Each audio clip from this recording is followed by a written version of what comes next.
माँ के आंसू। राधा बहन का इकलौता बेटा अमेरिका में रहता था।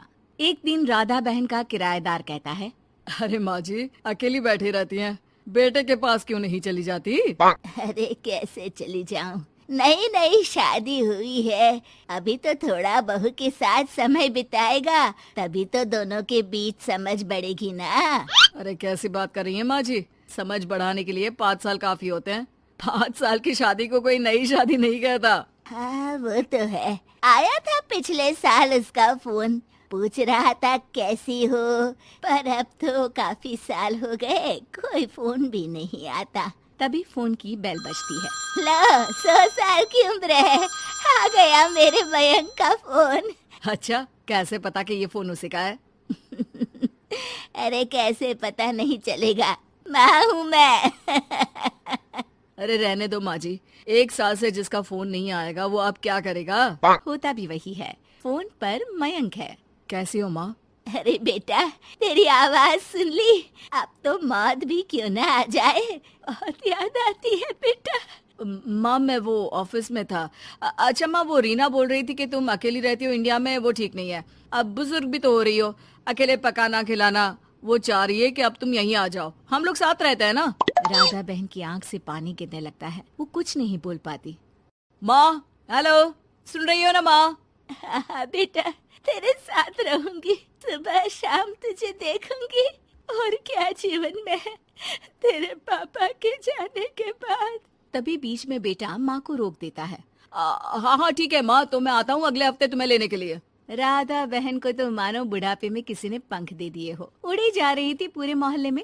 अरे वो मयंक आ रहा है, अब तो अमेरिका जा रही हूँ मैं, वहीं रहूंगी। अच्छा है मौसी, आपका जीवन देखकर तो मुझे भी रोना आ जाता था। कोई बात नहीं मौसी, देर से ही सही, सब अच्छा होने वाला है अब। राधा बहन दौड़ दौड़ कर सामान ला रही थी। अरे इतना सामान तो 2 साल में भी कभी नहीं खरीदा जो 2 दिन में लिए जा रही हो मौसी। अरे बेटा आ रहा है ना अमेरिका से। अच्छा अच्छा, तो पकवान बनाने की तैयारी चल रही है? हाँ बिल्कुल, उसको बेसन के लड्डू बहुत पसंद है। रात भर भूनना तलना ये सब प्रोग्राम चलता रहता है राधा बहन के घर में। और फिर वो दिन भी आ जाता है जब बेटा घर आता है। कौन? माँ मैं मयंक। ये घर का क्या हाल बना रखा है, न सफाई न धुलाई, कैसा लग रहा है ये घर? घर तो ऐसा ही था बेटा, हमेशा से, बस तू थोड़ा कमजोर लग रहा है। क्या हुआ बेटा? ये कमजोर नहीं, फिट होता है माँ। वैसे और बता, क्या हाल है तेरे? बेटे के मुंह से हाल पूछने का अंदाज भले ही फॉर्मेलिटी वाला हो, लेकिन राधा बहन की आंख फिर भर आती है। अरे यार, ये तुम्हारी हर बात पर रोने की आदत न जाने कब जाकर खत्म होगी। सही कहती है रीना तुम्हारे लिए। रीना बहू क्या कहती है मेरे लिए? यही के बस यही एक आदत है तुम्हारी माँ की, इमोशनल ब्लैकमेल। अरे यार, अब इसमें रोने की क्या बात है?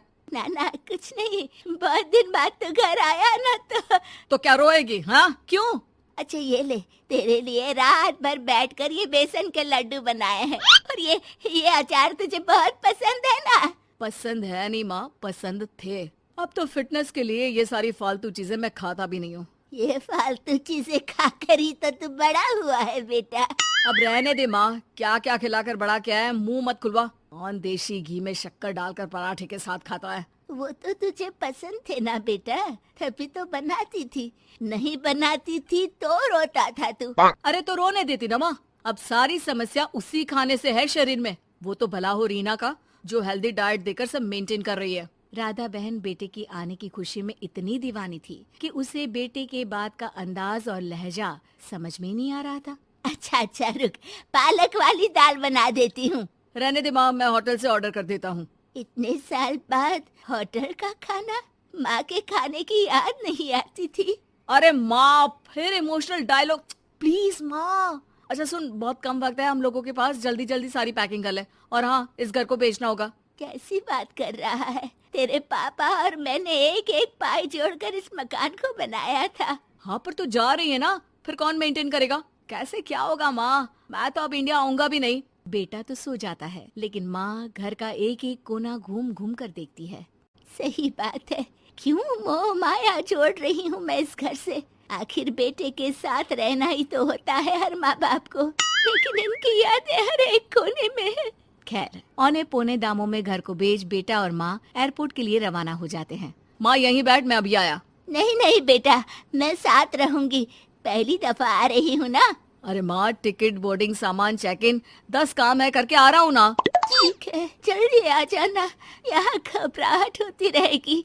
बेटा माँ को समझाकर चला जाता है। माँ बैठी रह जाती है लेकिन बेटा आता ही नहीं। एयरपोर्ट के लोग बताते हैं कि इस नाम का लड़का तो कब का अमेरिका की फ्लाइट लेकर उड़ चुका है। माँ किसी तरह अपने बीके हुए मकान में ही आ जाती है।